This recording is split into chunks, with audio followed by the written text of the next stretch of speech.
Yo YouTube, today we're reacting to the most annoying plot tropes by Olamasama. So let's get it. Alright, focus up. Damn, holy shit. I've been waiting to watch this video, bro. This was supposed to be on, like, excuse me. This was supposed to be part of my reactions like two weeks ago, and I fucking forgot it.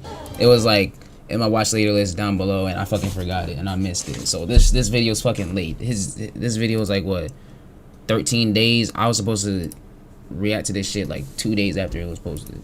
But we in this shit now. So hold on now.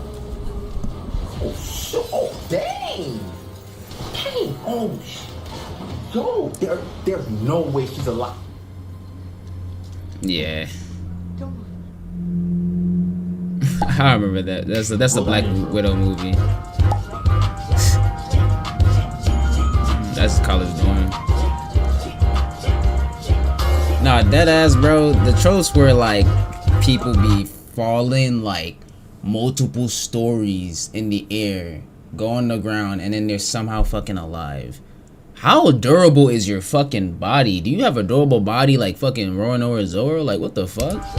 That shit is just crazy. When consuming any form of media that has an ounce of story, there will obviously be some narrative elements to make the story more compelling. After encountering enough stories, you'll start to notice certain patterns being used across a multitude of series and genres. Things like the assembly of a team or a character searching for a treasure are all common patterns seen in many narratives. What I've just described to you is a plot trope, and there's a whole lot of them that we see, but it would be a bold-faced lie if I were to say that every trope was good. So in today's video, I want to talk about the tropes that I, and likely other people, find very annoying. And as we work our way through the video, the you already know what trope I hate, y'all. My suspension of disbelief to the fullest. There will be no manga spoilers, but anime spoilers are going to be in this video, obviously. With that being said, we're going to hate the pervy anime trope, bro. Start off with tropes that bring some minor annoyances, fairly trivial stuff, but worth mentioning. And the first one is the infamous line, "He's right behind me," when he gets which is creepy, just a meme at this point. It's been a staple line in so many TV shows and films for years, and there was a time. I do still like Sanji. To those who are probably thinking about Sanji from One Piece, I do still like him as a character.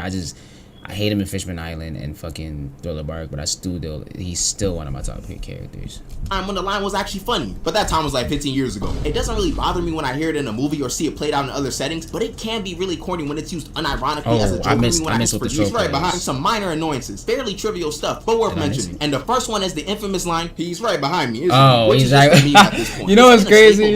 Yeah, it doesn't mean. Bro, literally, me and my friends use that whenever we're playing like a scary game or whatever and shit like that. It's just funny, bro. Like, he's right behind me, isn't he?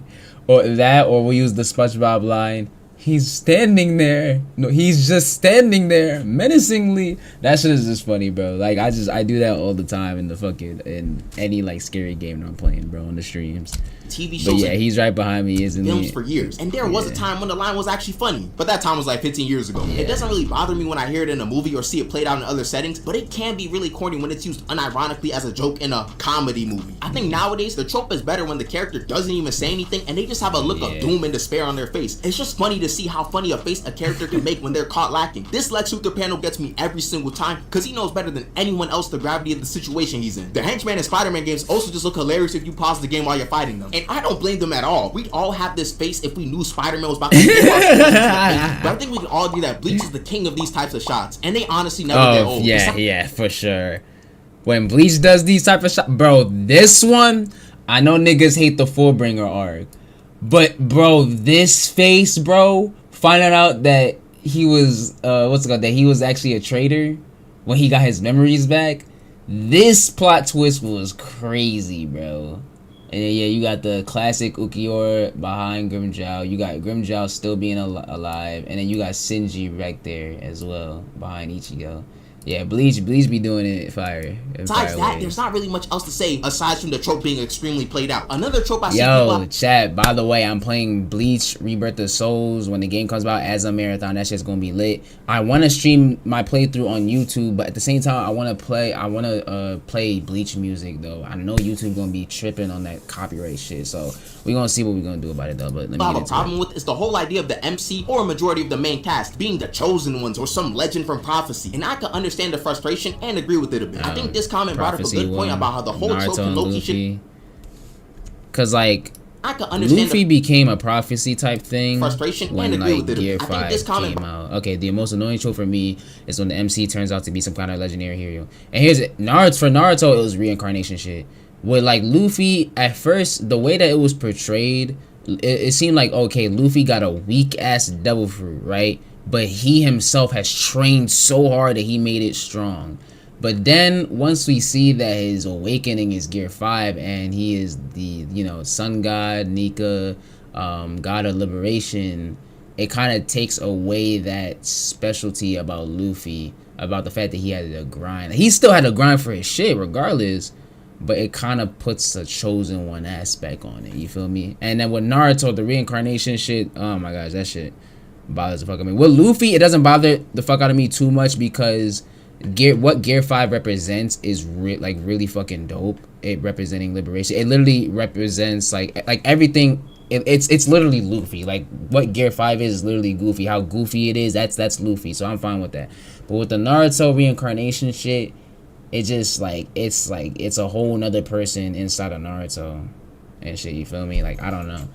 Let me finish reading this though. The most annoying trope for me is when the MC turns out to be some kind of legendary hero from a prophecy, or when he has insanely strong parents that he never knew about. Hold on, y'all want to read this too, so let me put this shit down. Let me put my shit down. That he never knew about. And I'm mostly talking about Naruto and Luffy, especially Luffy, about whom we all thought he is a simple guy with a simple power that he smartly develops into a deadly weapon. That's literally what I was talking about. Only for him to have one of those rarest and strongest fruits in the manga, be a Joy Boy reincarnation. Luffy is not a Joy Boy reincarnation. I just think Joy Boy and Luffy had the same devil fruit. I highly doubt Luffy is a reincarnation of Joy Boy, but we're going to continue. That's why Goku is one of my favorite characters. He was born in a family of a low-class Saiyans, and he achieved everything with hard work and determination. That's fact. Like, you know what's funny? With Ichigo, his shit, like, he's just everything. Like, Ichigo is literally just every fucking race in Bleach. So, like, you can kind of, like, go on Ichigo as well. Like, Goku, like, he's different. Like, he actually, like, I'm not trying to say the other characters didn't work for their shit. They worked for their shit. But Goku doesn't have a slight boost that the other ones have. But here's the thing, though. With Luffy, it's been, like, 800 years since that fruit has been awakened. And he was able to get that strong to the point where he can awaken it. But then again, he had to die. Wait, why?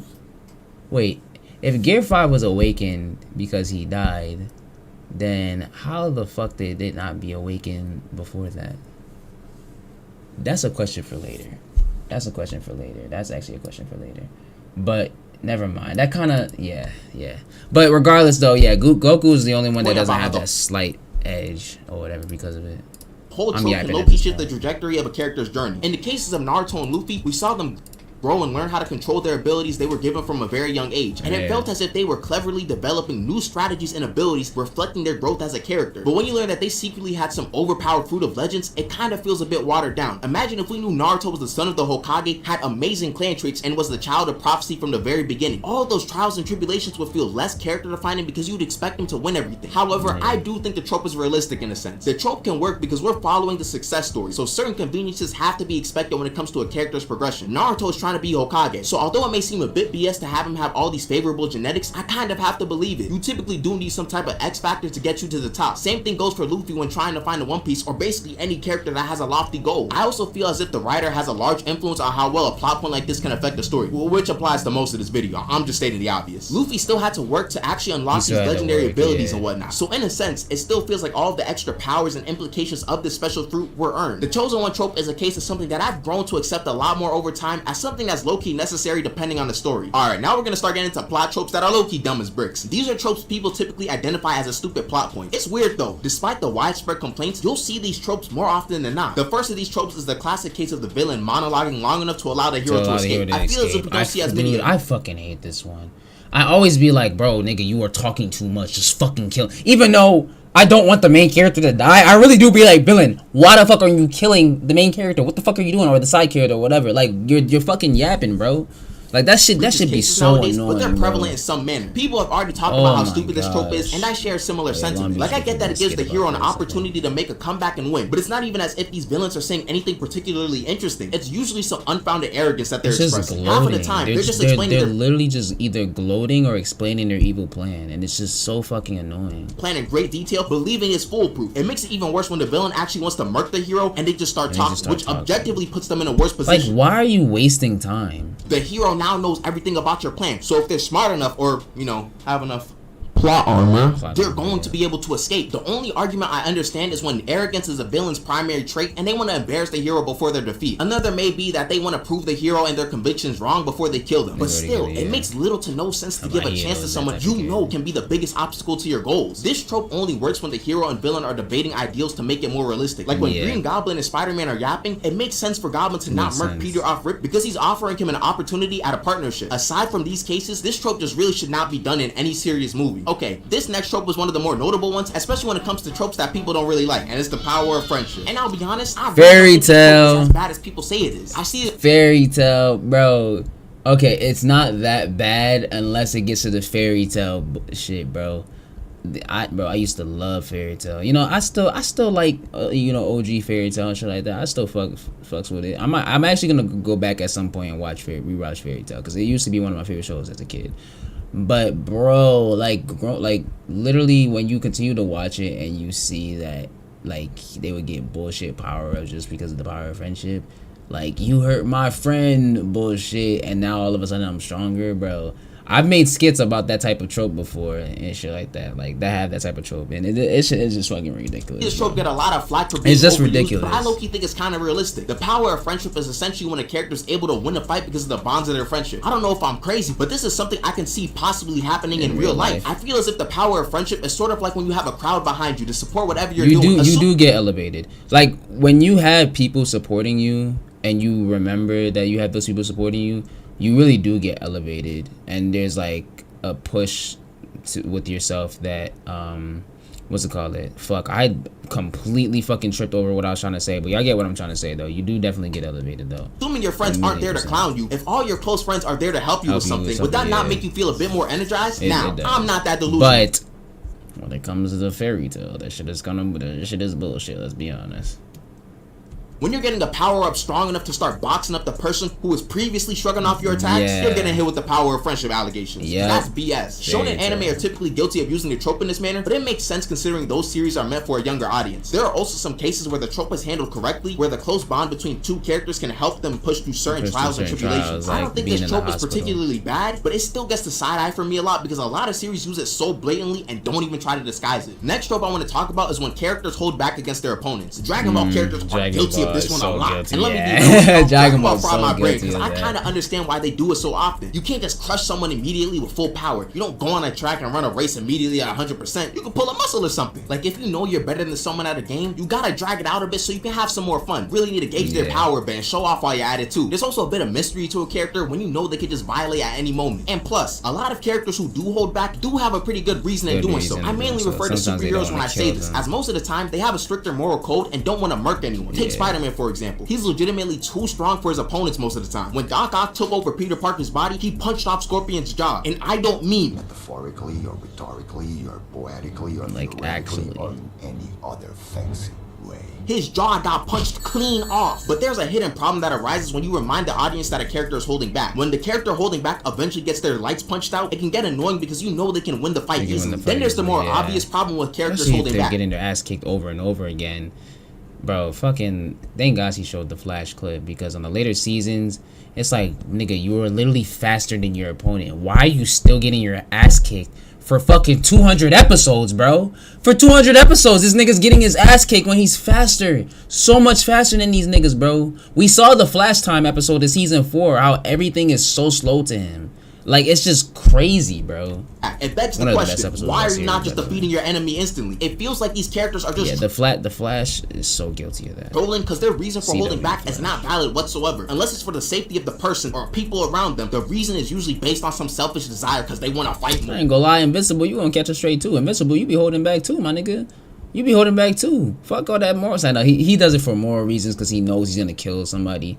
But like, fuck all that bullshit, bro. If you, as a functioning person, are genuinely concerned about someone's potential power, why wouldn't you go all out from the beginning to get rid of that possibility? Like, they'll give the villain who can transform and get stronger a chance to transform and win the fight. Half of these guys be having abilities that would dang near one-shot someone, and they use it like one time or not at all. These characters would rather break the will of their opponent than win the fight, because that makes sense when the world is in danger. And what's this? The villain took advantage of the opening you created, got stronger, and now they're beating the brakes off of you? Yes, for sure. Holding back will usually bring rise to holes in the story as to why the villain is able to run free after an encounter with one of the strongest characters in the series. And before I move into the next part, if you're enjoying the video so far and you're new, you might as well subscribe. With that being said, the next what's it call it? Honestly, watching Invincible, it just reminds me of like when I started a regular show, and I'm like, this is not a regular show. This is irregular. Like, I'm going to briefly discuss are more so anime exclusive or related tropes. The first of the three being when the MC gets hit as a running gag. I think a lot of people dislike this trope because it's never really enjoyable seeing someone get punched for no apparent reason. The MC will just be living their normal life, say something a bit stupid, and then the girl will just fucking punch the shit out of him. It's like, why are you punching them? Like, you could just get a little like, if they're doing some OD shit, then okay, understandable. But like, it's like, bro, why are you fucking punching them, bro? Then get a concussion because of it. But I will say this, sometimes when some of these characters get hit, it's low-key justified. Like sometimes when Luffy randomly rockets all of his crewmates, some of them being normal humans, onto the ship in the blink of an eye, I think getting angry is a bit justified. Obviously the response is not justified every single time, but I think sometimes people underestimate how many times these MCs do something brain-numbingly stupid. The next trope I want to talk about is fan service in general. Not sure if it really counts as a trope, but it really is annoying to see. Take Fire Force, for example. By the baddies. Yeah, they enjoy it, so it doesn't even matter for them. They enjoy it. And they do deserve it. Like, that's the type of stuff I'm talking about. Like, for any characters that be doing the pervy shit, y'all deserve to get hit in the head. Like, let's be honest, y'all deserve that shit. Like, but Luffy, there are some times where I feel like Luffy doesn't deserve it, but there are times where Luffy does deserve it, because Luffy be going OD with some of the shit that he be doing. Like, he be going crazy even though he knows that he has non-Devil Fruit users on the ship and shit. Okay, I think he's getting into fan service. Allegations gets dragged just a bit. Fan service doesn't really have that much screen time.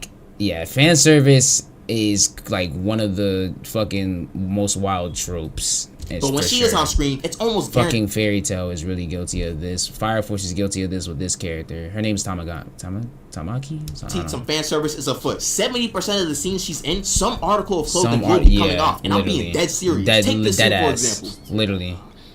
Literally, and it makes no fucking sense. And it's like, why is this in here? And it's like, why is this? It's like, why is this in here? Even makes sense? Like, even if it just it's comedy, are we really laughing about it that much? Like, bro, how do some of these anime scenarios even happen? He slipped, fell, then pulled down her pants. Makes no fucking sense, bro. I promise you, without any of these scenes, the series will like, can we really be honest? That shit is not happening in real life. It's not happening in real life. You physically cannot be that fucking clumsy in real life. Like, and if you are, then people are going to assume that you're doing that shit on purpose. Like, let's be honest, bro. That shit is just crazy to me, bro. Fire Force is guilty of that with just that particular girl. And then I know Fairy Tail doesn't do the clumsy type of fan service. They do the fan service where it's literally just in your face and shit like that and stuff. Like, man, the exact same. The trope is really only good for the freaks of the world who enjoy it. Another trope that's especially annoying to come across is when characters start explaining their ability. And while we're at it, let's lump in when people. Yeah. That's how we met, though. Steven. I can't let this thing. Yeah, man. Steven tripped and fell, and what's it call it? Even though he tripped and fell down, he took my shirt off somehow and shit like that, and you know, saw my beautiful abs and shit, and then, you know, yeah, like we locked eyes and we've been best friends ever since, pretty much, man. Yeah, the rest was history, pretty much, man. The rest was history. My fucking god. Oh my god. Another trope that's especially annoying to come across is when characters start explaining their ability. And while we're at it, let's lump in when people. When characters start explaining their ability, that is another one, bro. Oh my gosh, bro. I'm pretty sure I made a skit about this too.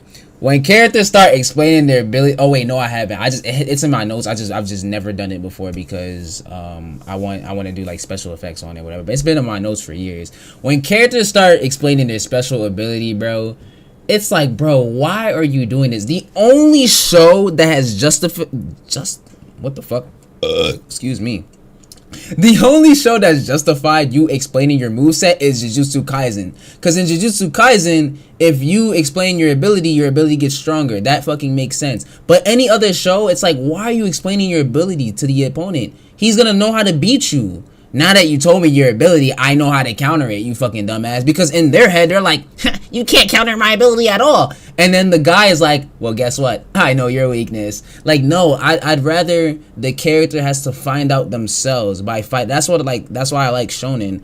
Like, when you see characters like fighting another strong character that's like seems OP as fuck, it makes the audience like, yo, how the fuck he's gonna beat him? And then when he finds the perfect counter by himself, without it having been explained to him, when he finds the counter himself based off of his skills to adapt and his knowledge, that shit is so much more satisfying. Like a more recent case of it was like 2 weeks ago episode of ReZero, if y'all know what I'm talking about, when Subaru was fighting Greed, like, and found out his ability. I don't want to get into spoilers, but he found out his ability himself, and also based upon the knowledge that he knew as a child, that's how he was able to figure out this guy's ability. And when I'm watching, I'm like, how the fuck are they gonna beat this guy? He really seems invincible. But when you see that his ability comes down to him stopping a specific organ, I don't want to get in specifics because I don't want to spoil, then it makes sense. Like, you feel me? There's no countering Madara. Yeah, bro, Madara was just fucking OP, bro. There was no countering Madara, bro. There's no countering Madara. There's no countering Aizen. Like, those niggas was just OP, bro. Like, deadass. Because Aizen, he always is able to predict what you're about to do, and he's like, that was all part of my plan. That was all part of my plan. I already knew what you were... Like, Aizen is always, like, 20 steps ahead of you. Madara is just fucking strong as fuck, bro. Like, that Match ass. just guess the ability of their opponent. Both of them make little to no sense. In any type of fight, your biggest advantage is your opponent not knowing what you're capable of doing. Therefore, if that information gets revealed, you take away a lot of your advantage. So Yes. why on earth would these characters reveal their ability? Let me It's be clear. dumb. This trope mainly happens to help the viewer out and actually know what's happening during a fight. However, in Bro, universe, you can do that. You can still have the audience know without the person revealing it. Like, have the character find out themselves. It's just, in my opinion, it's just bad writing. Why don't you just do better writing and have the character find out? Like, and then he will explain. still makes no sense. Like- The only time it does make sense is in a series like Jujutsu Kaisen, because revealing your curse tech I literally just said makes it stronger. Makes But it even stronger. then, I would it literally not said be it. more Literally beneficial to said it. hit an enemy with an attack that they don't know how to counter? They do this in Bleach a lot. Y'all know I love my examples, so allow me to introduce you to the captain of the 3rd Division, Rose. This guy, No, don't go to this scene, because this scene was really fucking stupid, bro. I'm sorry. This guy, he literally, this was in 1,000 Year Blood War arc, by the way. This is like the arc that's airing every year, a core. This guy explained his Bankai. Was it his Bankai? I think it was his Bankai. He explained his Bankai to the guy. And all he had to do to... Spoilers, by the way, to anyone who hasn't watched 1,000 Year Blood War. It's not really that much of a spoiler. It doesn't matter. All the guy had to do was destroy his eardrums. He literally said, oh, okay. All I had to... Because basically the moveset... You're affected if you can hear the sound, right? This nigga, his opponent destroyed his own eardrums and beat his ass right after. It's like, why the fuck did you tell him? Like, why did you explain? What, you think he wouldn't do that to himself because he's hurting himself? That nigga doesn't give a fuck. Like, bro, like, yeah, he's gonna damage his eardrum so that he can fucking kill you because he doesn't want to die. Like, y'all in a war. Of course he's gonna sacrifice a part of his body to kill you. They can explain it, just not mid-fight to the enemy. Yeah, like, dude, at the end of the fight when your opponent is bleeding out, you know, you can explain it. But in the middle of a fight, bro, like, that shit is crazy. has a very strong Bankai that if you don't know what to do against it, you'll probably lose. Keep in mind, we are fighting in a war right now, so every... I literally just said that. We're fighting in a war. This art, it's called 1,000 Year Blood War. We're in a war. Why the fuck are you explaining your moveset to a nigga in a war and not gonna expect him to destroy his own eardrums in a war? I'm gonna sacrifice a body part so I can live and kill you. Like... battle matters. After popping his Bankai on the enemy, Rose has the bright idea to explain all the intricacies of his Bankai. Guess what happens to him after that? He gets a hole put through his body, guys. He gets a hole put through his body because he explained his ability. The enemy destroys his eardrums and puts a hole in his fucking stomach. That's what happens. You're a fucking dumbass. When I watched this, I deadass was like, bro, you're fucking stupid. Why would you do that? You're actually dumb. You revealed your ability and lost because your opponent thought of a way to counter it. Nah, I can't say I saw that one coming. Then honestly, anytime I see a character guess an opponent's abilities off rip, I just call cap. We don't see it very often. Guess it off when we rip. do, I just can't believe it that much. I really like. I enjoyed this JJK fight. Like the character will get hit with the most basic application of the move and automatically understand how their opponent's ability works. But I do suppose a lot of the characters who guess the opponent's abilities are typically smart characters, so I can't really hate on it that much. The last section of this video has tropes that are flagrantly bad. I'm talking plot points that are a legitimate stain on a series or a movie. The tropes stray more towards bad writing than anything else. The first of these tropes I want to talk about is a plot twist. It's very hard to actually pull off a good and relevant plot twist, and most of the time like they aren't executed very well. AOT plot twists are really good. They're so fucking good. The point of a plot twist is to suddenly change the conditions or setting of the story to make it even more engaging. Like, bro, watching, who watched this episode like when it came out, bro? Cause holy shit, my mind was blown on this part, bro. The internet was going crazy at this part. If you know, you know. To all my AOT fans, if you know, you know, bro. This part went crazy on the internet when this shit dropped, bro. Yeah, same, bro. My jaw hit the floor. Like, I literally deadass was like, no fucking way. Like, the connections all was like running through my head. Like, nigga, after this core of AOT, I went back and rewatched the whole series, and I saw all the foreshadowing throughout it and shit like that. Because, like, bro, it's crazy, dog. AOT's plot twists are crazy. You did very well. The point of a plot twist is to suddenly change the conditions or setting of the story to make an even more engaging narrative. However, there are so many times when the sudden change is way too drastic, making the plot more incoherent. For instance, look at 7 Deadly Sins. The ending was already a bit wacky at that point. I low-key thinking about skipping this part because when 7 Deadly Sins came out, I was an avid watcher. I watched it weekly, but the shit fell off on season 3, not because of its story, but because of the animation. The animation was fucking dog shit, so I did not want to watch the show, and I was gonna read the manga. So I'm contemplating, should I skip this? Then again, I don't care, bro. It's been years. I still have not fucking read that shit. Because it was getting dragged out. Then after defeating the main villain, whom we've hyped up for basically the entire series, boom, there's another villain. Boom, there's a betrayal. Boom, character gets revived. Boom, boom, boom.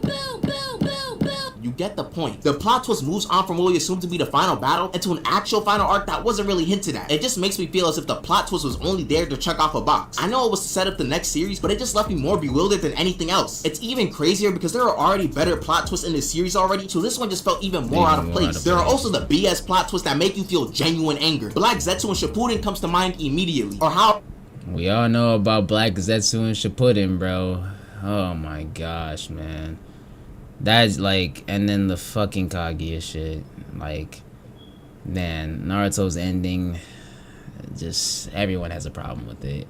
All because they didn't have the way to defeat Madara. We're not gonna talk about it. About Lelouch and Euphemia. I'd say that not only classifies as a plot twist, but one that really made no sense of happening. It felt like it was put in to keep the series on pace to a certain goal. The next egregious trope is the shock value death. I remember this part of the series, but I don't remember this plot twist. Can anyone remember? Let me know. That I watched Code Geass like pretty fast. I don't remember this specific plot twist. Anyone in chat, let me know. I'll be watching ads with y'all right now. 7 Deadly Sins. I thought you said ads. 7 Deadly Sins. That shit was crazy, bro. No, literally, bro. When 7 Deadly Sins first came out, bro. Oh my gosh, the first 2 seasons were so dope. It's a fucking anime about knights, bro. That shit is cool as shit. That shit was so sick, bro, for its time and shit. And then season 3 comes in and the animation's just garbage, bro. At some point, I was planning on rewatching it with Kayana, and I'm probably just gonna push myself through the terrible animation on season 3 because I do want to know how the story ends. I kind of got a little spoiled here and there, but what's it called? I am gonna rewatch at some point.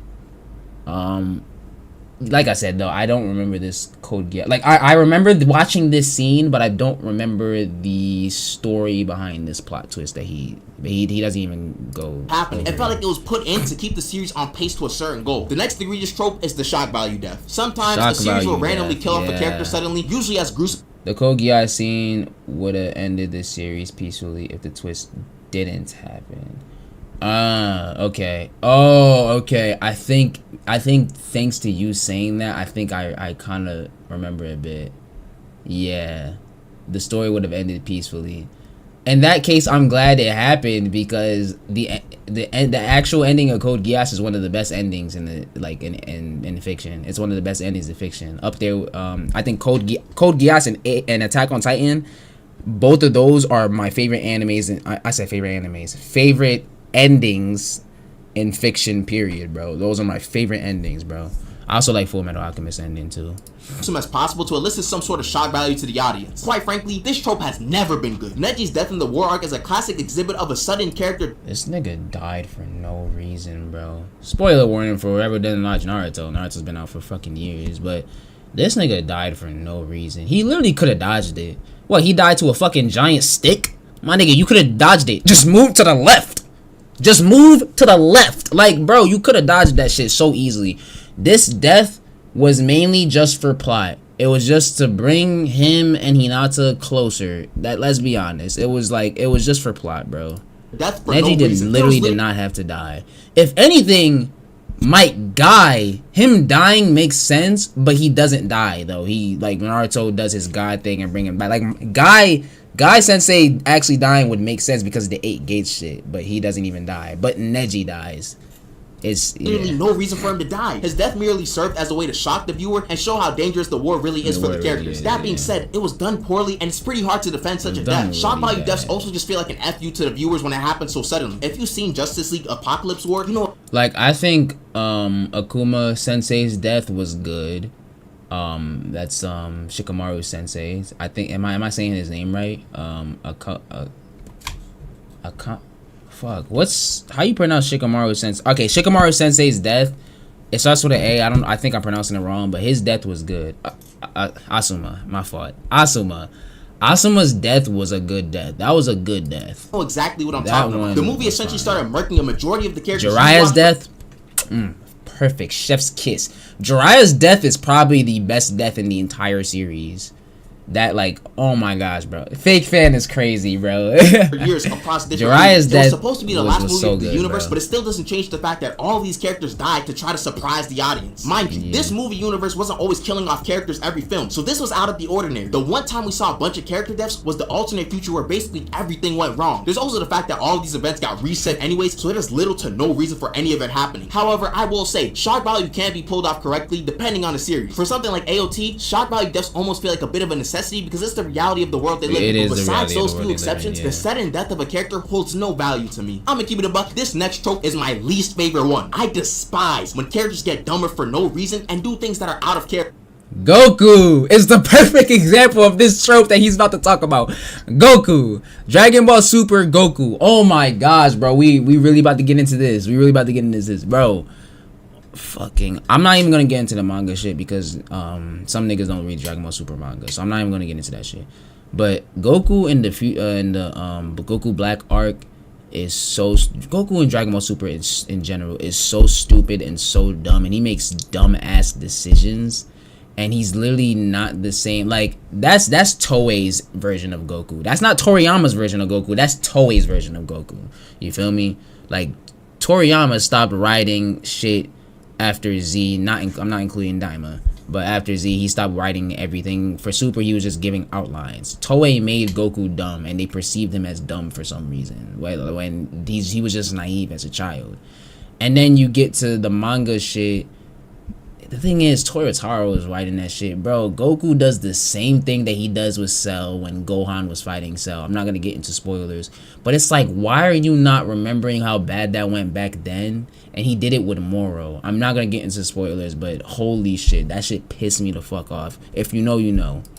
This is called plot-induced stupidity. I know that I he's feel gonna as if talk this is about different from holding back, because holding back is voluntary. Characters getting dumber just feels like the writers need to move the plot forward somehow, so they just give their characters a lobotomy. Goku's already not the brightest, but in his fight versus Super 17, his brain was completely turned off. He's fighting Super 17 and realized that this android may be absorbing or at bare minimum nullifying his ki blast. Kind of like, you know, other and. But this nigga keeps blasting. I didn't even think he was gonna get into GT.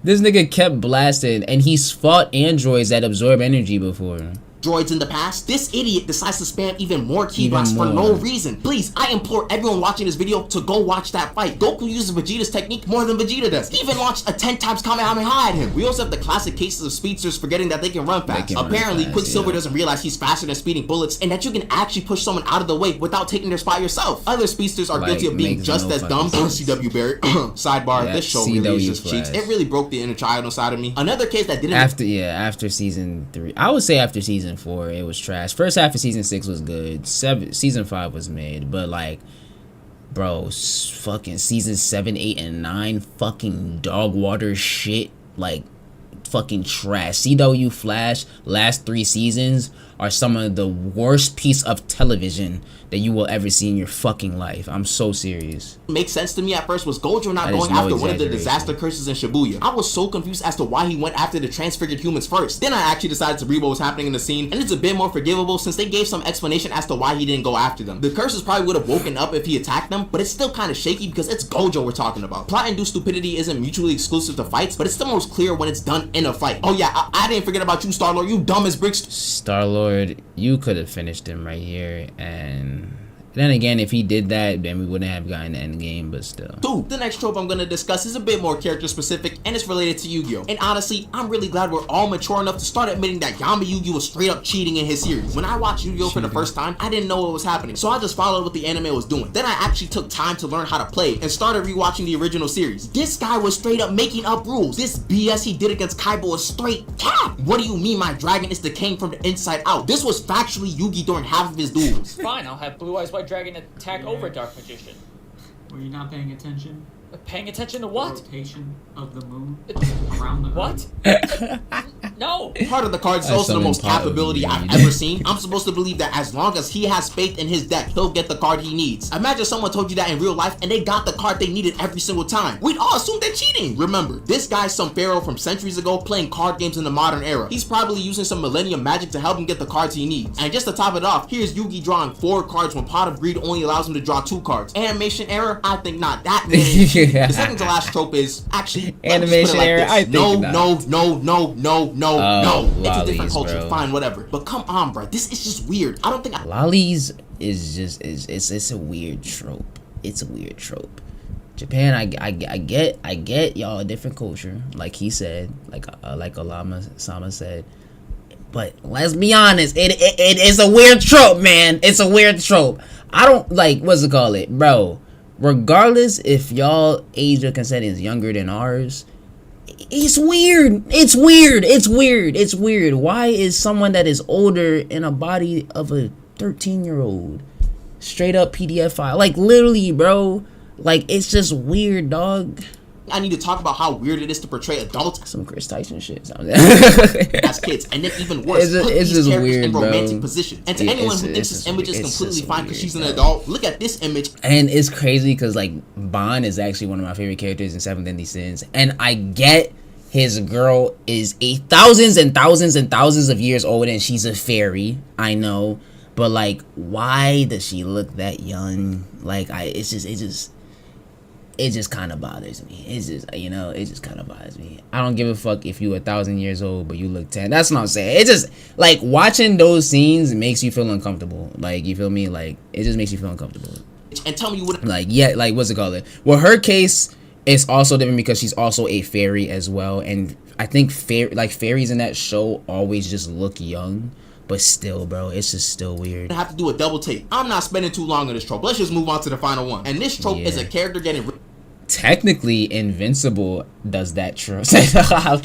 Let me not try to put Monster Girl in that category, but what's it called? Her circumstances is just that she just ages backwards from her powers and shit. Her circumstances actually like make sense and shit. We're not. What's it called? I'm not. It's a joke. Written out of the story only for them to return at the most convenient time. And this Loki is going to be a preview for a later video I got in the works right now. I just find it very interesting how fans of a certain series will dunk on other series for bringing back a thought to be dead character and not bat an eye when it happens in their own series. I understand that a lot of the time, people don't care about narrative as long as their favorite character comes back. And I'm on that train too. I'd be the happiest person alive if they brought back Jiraiya. But when I see people calling it good writing because of foreshadowing, I start to question whether we saw the same thing or not. It's just hard for me to believe certain characters who are essentially in limbo come back at the exact moment needed to save the day. Stories will try to avoid this problem by making it apparent that we don't officially know the whereabouts of said characters. Sure, that makes it make sense on how it happened, but it doesn't mean it was necessarily good. And I'm sure that there are some of you guys that are catching on to what I'm saying here, but I'm gonna leave a lot more of my argument for a later video. Anyways, I hope you guys enjoyed the video, especially considering how much longer it is than usual. I feel a bit better not uploading super frequently if I end up dropping like a 20-minute video. You drop bangers, bro.